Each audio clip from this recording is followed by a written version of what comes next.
آیت نمبر 97 ہے، دیکھیے سورہ مائدہ آیت نمبر 97 97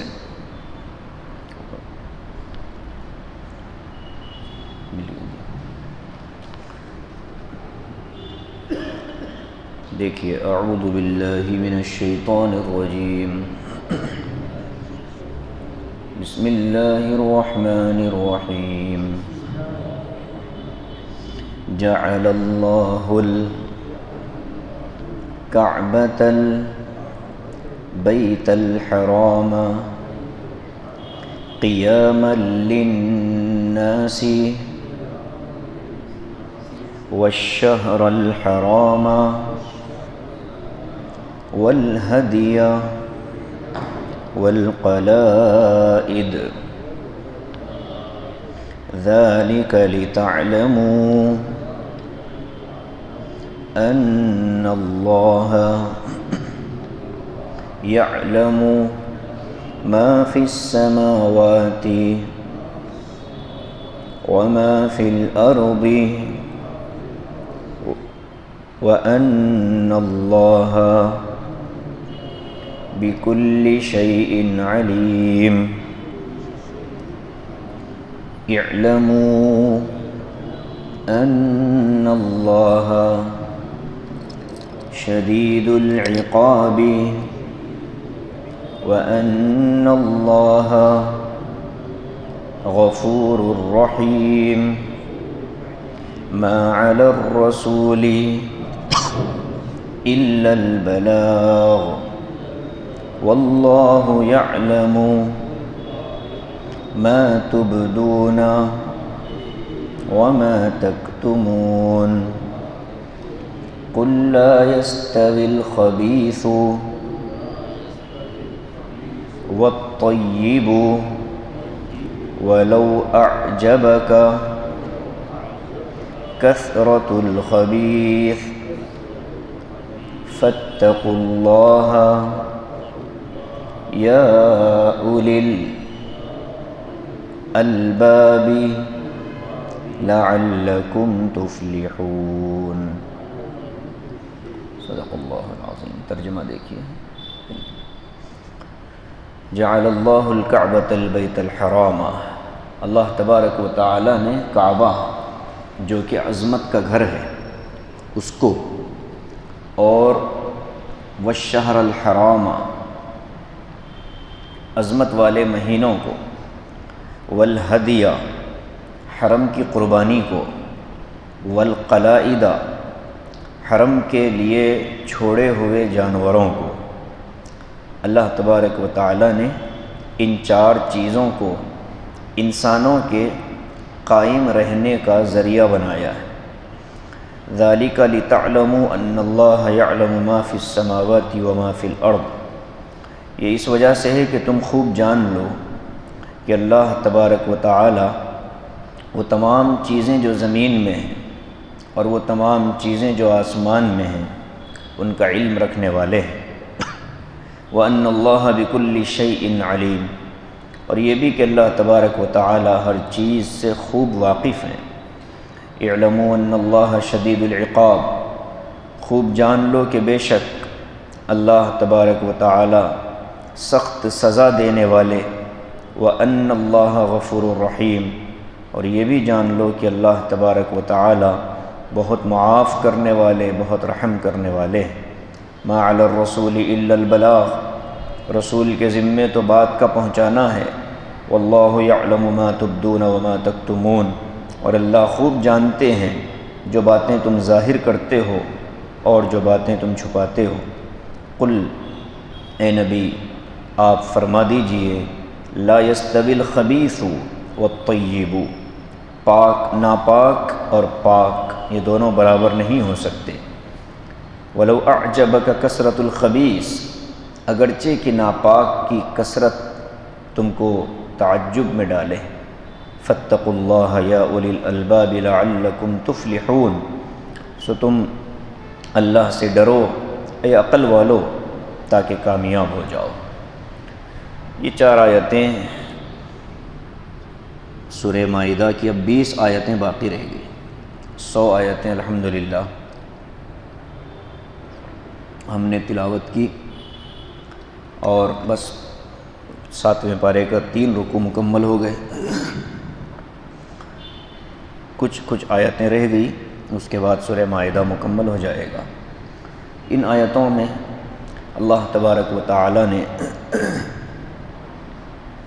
کعبۃ اللہ کی عظمت کا جو گزشتہ آیتوں میں بیان آیا تھا کہ احرام کی حالت میں حرم شریف میں شکار نہ کیا جائے، خشکی کا شکار حالت احرام میں کسی کے لیے بھی جائز نہیں، سمندری شکار سب کے لیے جائز ہے، اور حرم کسے کہتے ہیں، حل کسے کہتے ہیں، آفاق کسے کہتے ہیں، میقات کا کیا مطلب، حدود حرم کا کیا مطلب، یہ ساری چیزیں گزشتہ درس میں آئی۔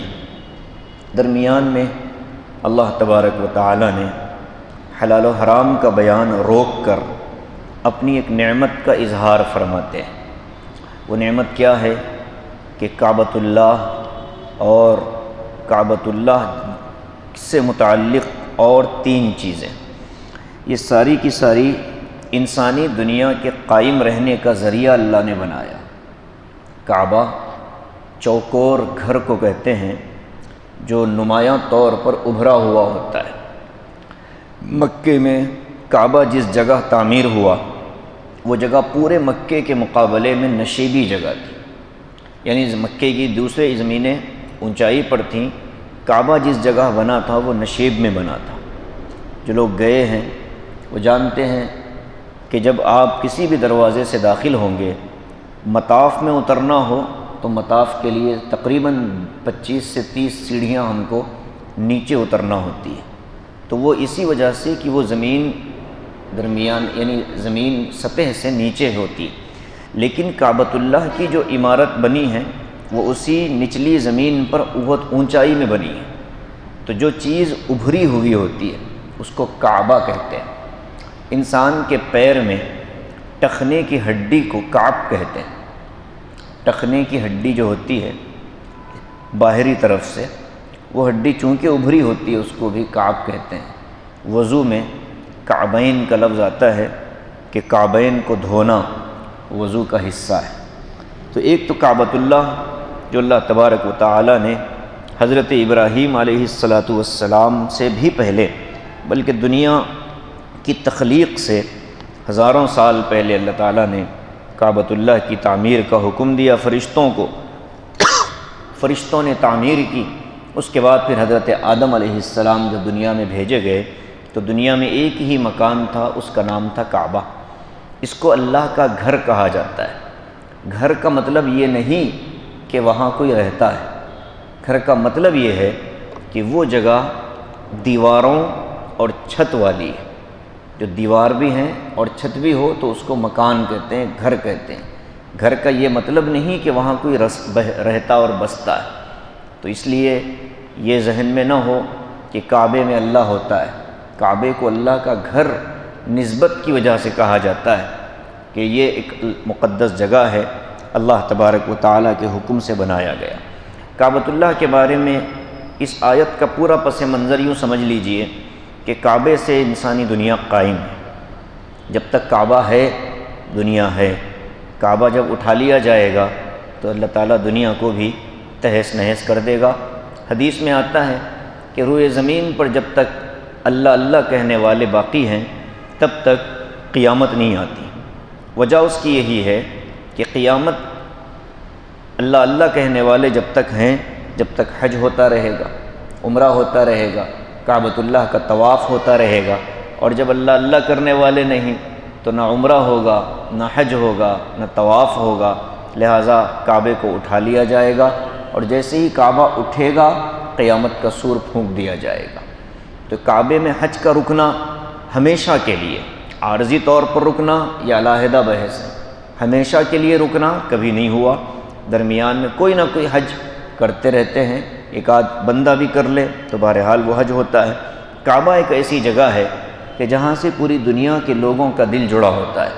قبلہ، ہر مسلمان نماز میں رخ کرتا ہے قبلے کی طرف، کہتا ہے اپنے دل میں کہ میری یہ نماز کعبۃ اللہ کی طرف رخ کر کے ہو رہی ہے، قبلے کی طرف۔ تو ساری دنیا کے مسلمانوں کا رخ قبلے کی طرف ہوتا ہے، اس کی طرف پیر کرنا بے ادبی سمجھا جاتا ہے، اس کی طرف تھوکنا یعنی اس کے رخ کی طرف تھوکنا بے ادبی شمار کیا جاتا ہے۔ ایسے ہی حرم شریف کا جو مقام ہے وہ بھی کعبے کی بنا پر ہے، تو جو چیزیں کعبے سے جڑی ہوئی ہیں ان کا مقام بھی اسی طرح ہے۔ جب وہ دور ہوتا چلا جائے گا، جیسے حدود حرم وہ کعبے کے بالکل قریب کی جگہ، اس کے بعد کی جگہ تھی میقات کی جس کو حل کہتے ہیں، وہ کعبے سے کچھ دور کی فاصلے پر، اور اس کے بعد آفاقیوں کی جو جگہ ہے، میقات کے باہر کی جو جگہ ہے وہ کعبے سے اسی فاصلے پر۔ تو ہر ایک کے احکام الگ الگ، ہر ایک کا مقام الگ الگ ہے۔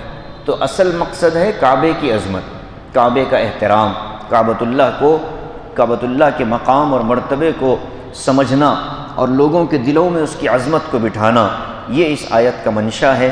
اللہ کہتے ہیں جعل اللہ الکعبۃ البیت الحرام۔ البیت الحرام، بیت گھر کو کہتے ہیں، حرام عظمت اور احترام والے گھر کو کہتے ہیں۔ اسی لیے ترجمے میں ہم نے کیا عظمت والا گھر، احترام والا گھر، شرافت والا گھر، عزتوں والا گھر۔ اس کو اللہ نے دنیا کے قیام کا ذریعہ بنایا۔ اس کے لیے میں نے عرض کیا کہ جب تک کعبۃ اللہ قائم ہے دنیا قائم ہے، جب کعبہ اٹھا لیا جائے گا تو دنیا کا بھی نظام اللہ تبارک و تعالی تہس نہس کر دیں گے۔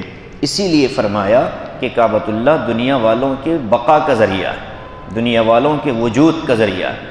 اس لیے کہتے ہیں علماء، جو لوگ مسلمانوں کے قتل عام کی دھمکیاں دیتے ہیں ان کو کہا جاتا ہے کہ مسلمانوں کو اگر ختم کر دو گے تو تم بھی چلے جاؤ گے، تمہارا وجود ہمارے وجود کا مرہون منت ہے۔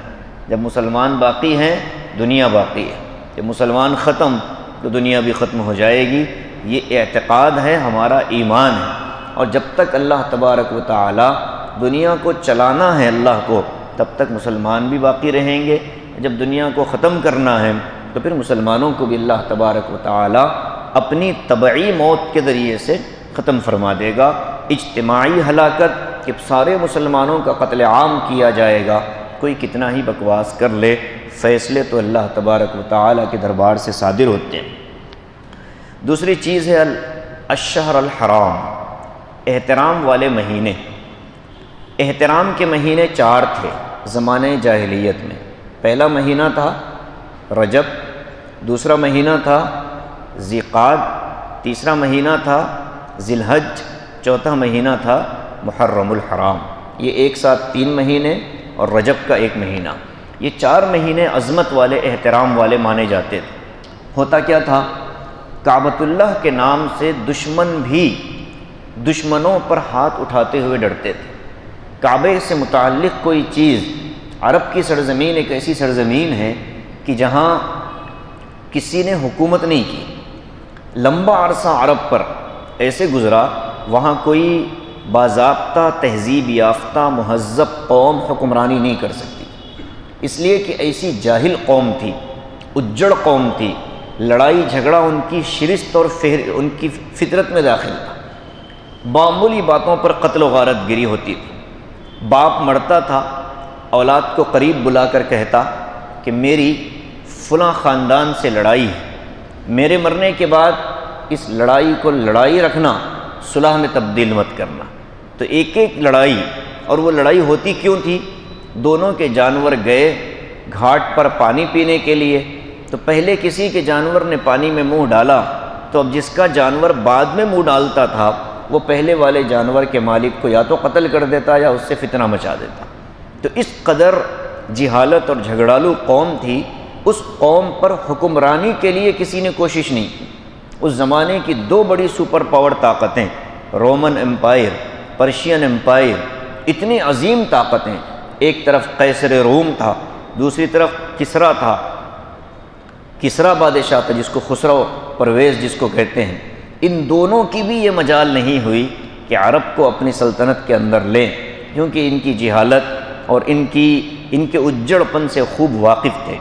اتنی جاہل قوم ہونے کے باوجود ان لوگوں میں یہ خوبی تھی کہ اگر حرم شریف کے درمیان میں یا حرم شریف کے قریب میں باپ کے قاتل کو بیٹا دیکھ لیتا، حرم شریف کے اندر ہوتا تو اپنی نظریں نیچی کر کے وہاں سے گزر جاتا، باپ کے قاتل سے انتقام اور بدلہ حرم شریف کے آس پاس نہیں لیتا تھا۔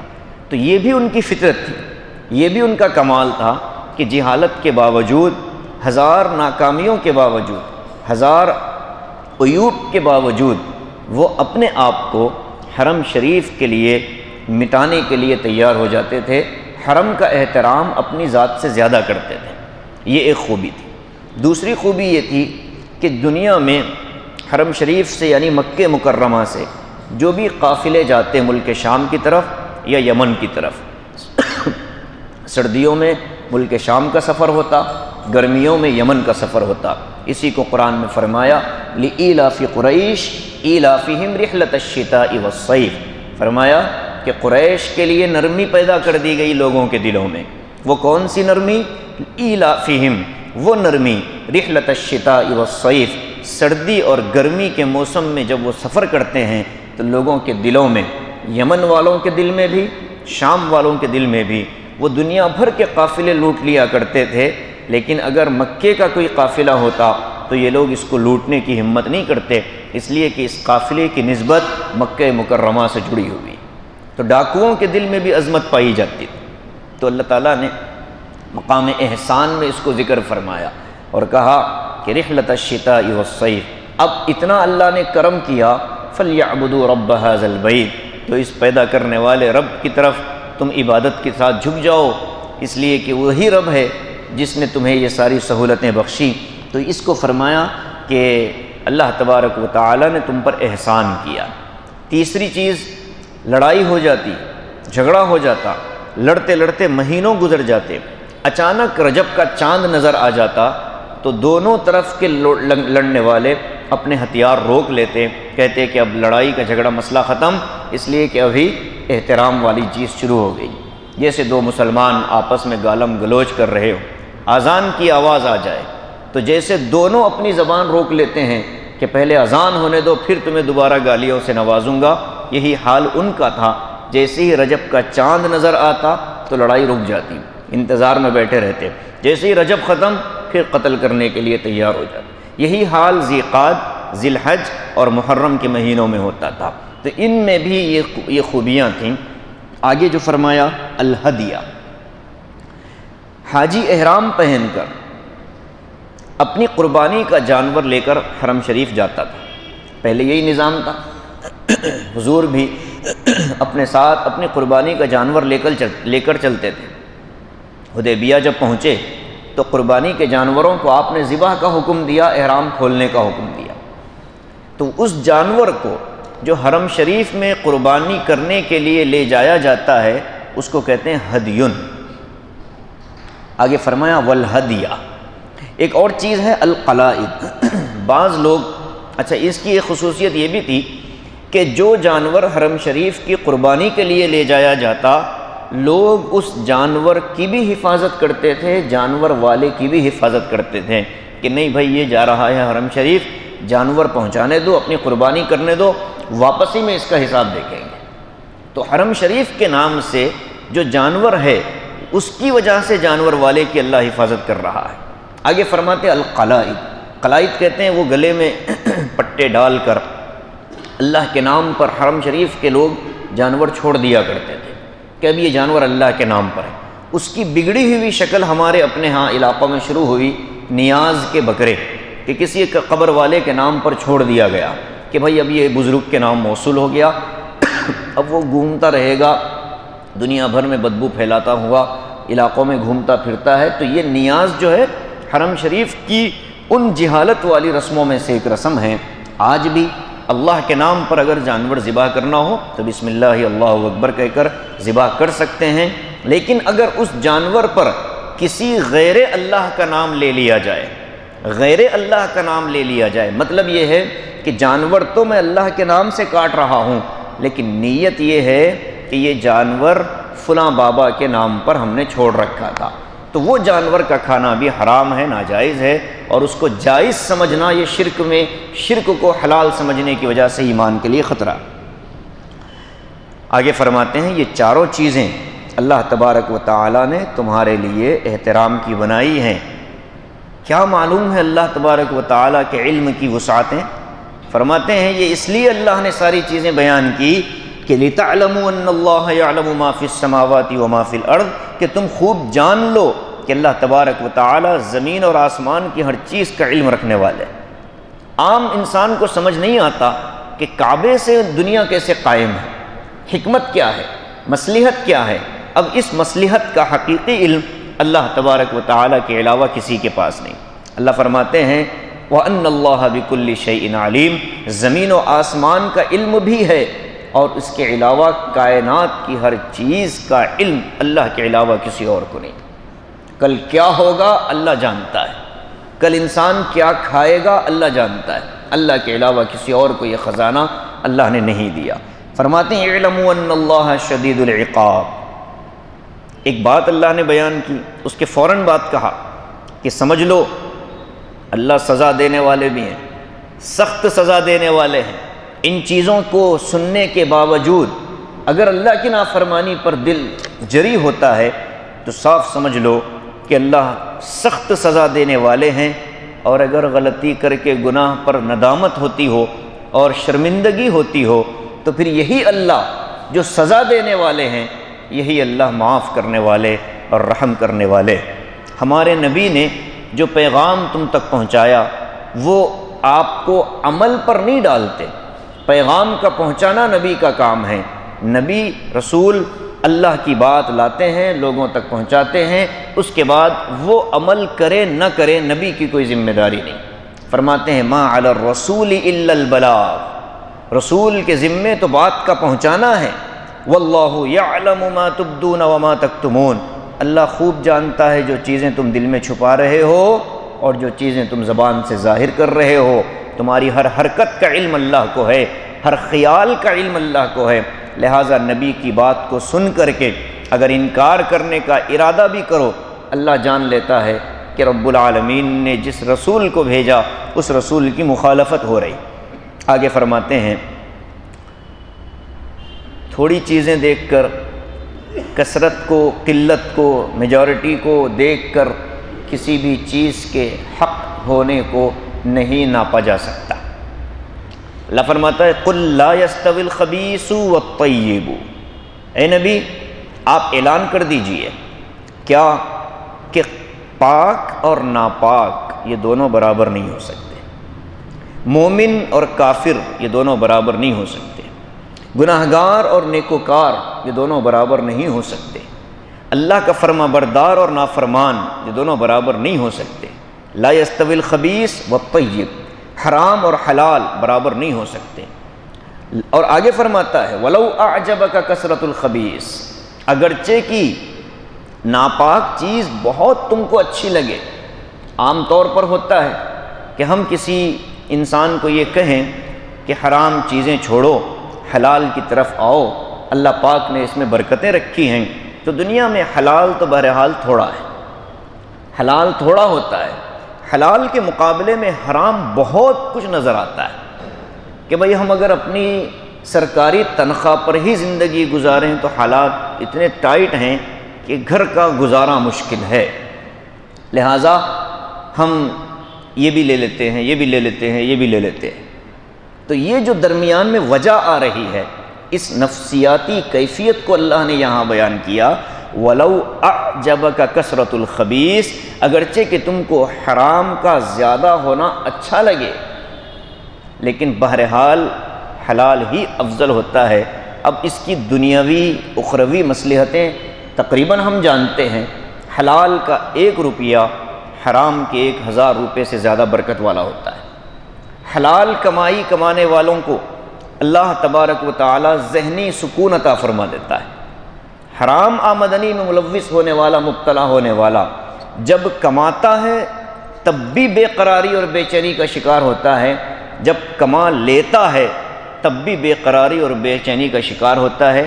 کبھی اطمینان قلبی اس کو حاصل نہیں ہو سکتا کہ ہاں بھائی اس مقام پر میں پہنچ گیا کہ اب مجھے مزید کمائی کی ضرورت نہیں، بلکہ وہ موت کی آخری سانس تک کیسے رقم جمع کروں، پیسہ جمع کروں، دنیا جمع کروں، اسی کے پیچھے اس کی ساری توانائی، ساری کوششیں، ساری محنتیں چلتی رہتی ہیں۔ اللہ فرماتا ہے کہ یہ سارے دھندوں کی ضرورت نہیں ہے، بلکہ جو حلال تم کو اللہ نے مقدر کر رکھا ہے اس پر قناعت کر لو، اس پر اطمینان کر لو، اللہ اس میں وہ سارے کام کر دے گا جو ایک بڑے حلال کے ڈھیر، بڑے حرام کے ڈھیر سے بھی نہیں ہو سکتے۔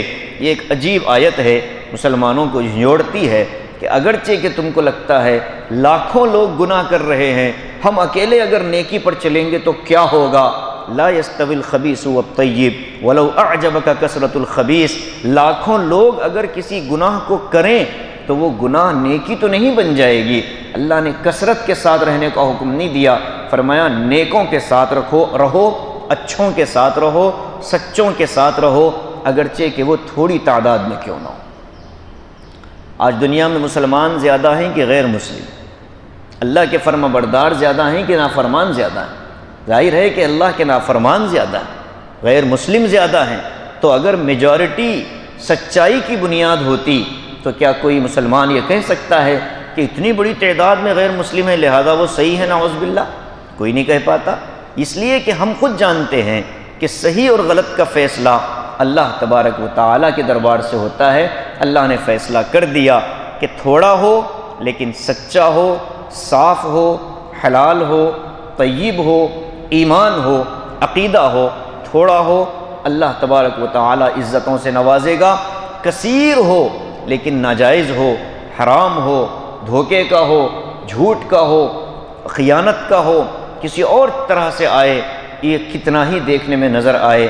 وَأَمَّا الزَّبَدُ، یہ جھاگ ہے پانی کا، فَيَذْهَبُ جُفَاءً، جو ایک ہوا آئے گی اللہ اس کو اڑا دے گا۔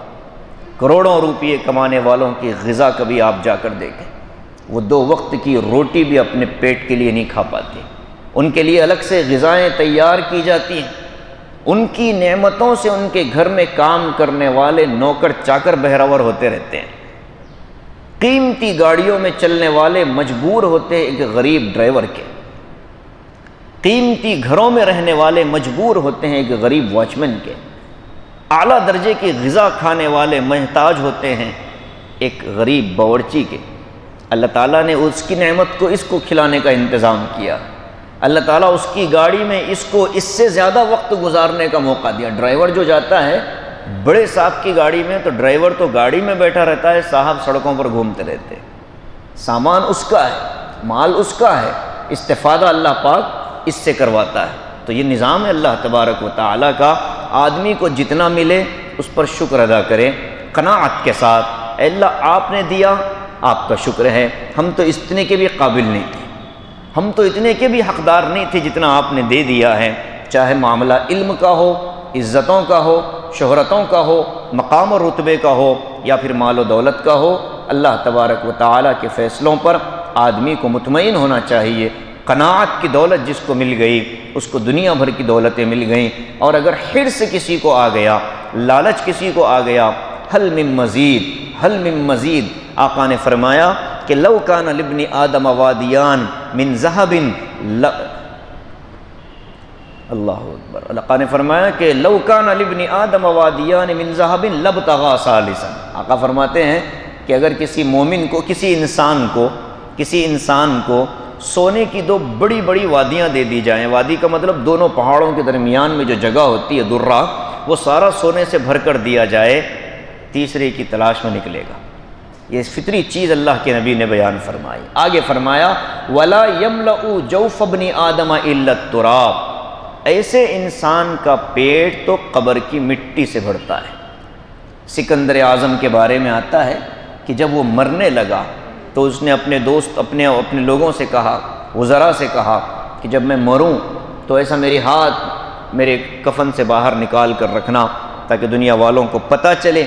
دنیا بھر پر حکمرانی کرنے والا بادشاہ جب دنیا سے جاتا ہے تو خالی ہاتھ جاتا ہے، تو جب آئے بھی خالی ہاتھ، جانا بھی خالی ہاتھ ہے، تو پھر جب تک یہاں رہنا ہے وہاں غلط جگہ ہاتھ مار کر غلط طریقے سے اگر رقم اینٹنے کی کوشش کی جائے گی، الفاظ دیکھیے، خبیث کا لفظ کہا ہے اللہ تبارک و تعالی نے حرام مال کو، لہٰذا جتنا حلال ملے اس پر قناعت کریں۔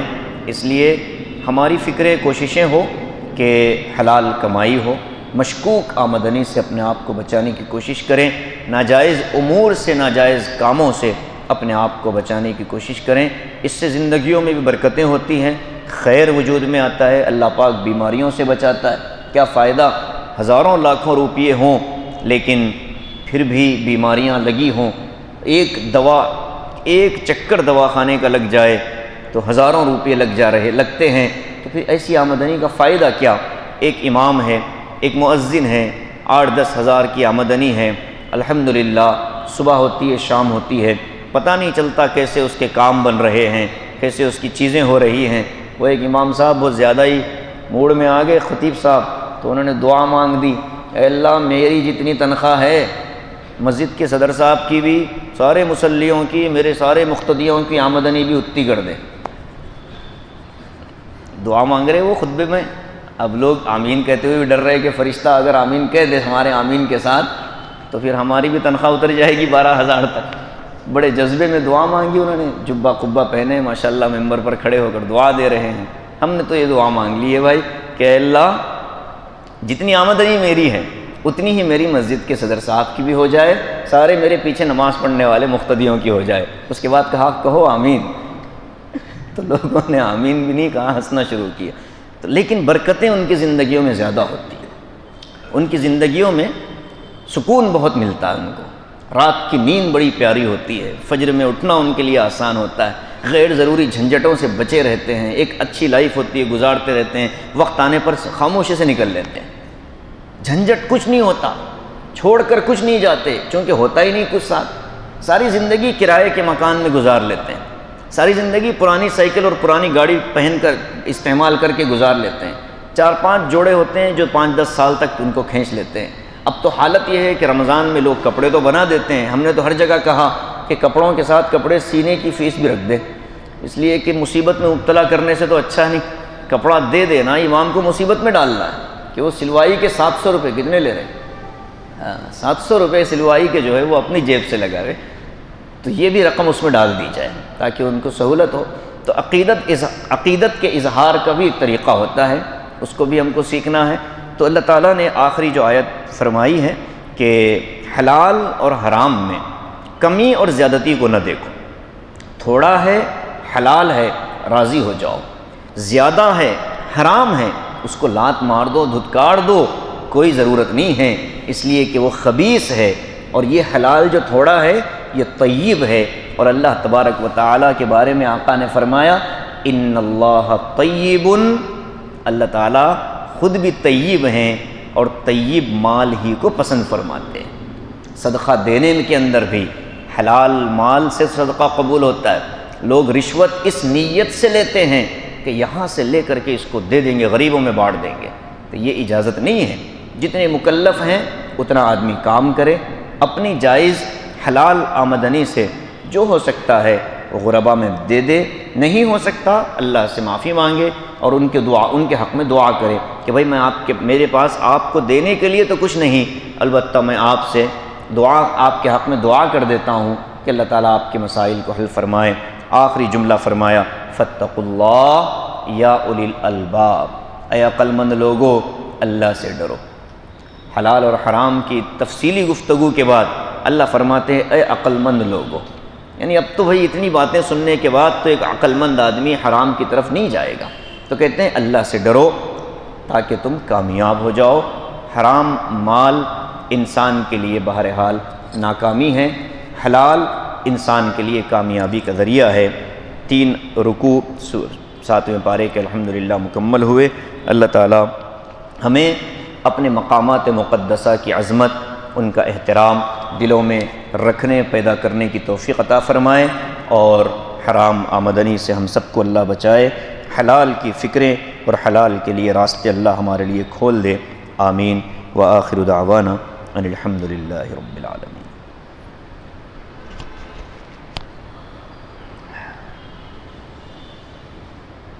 جی بھائی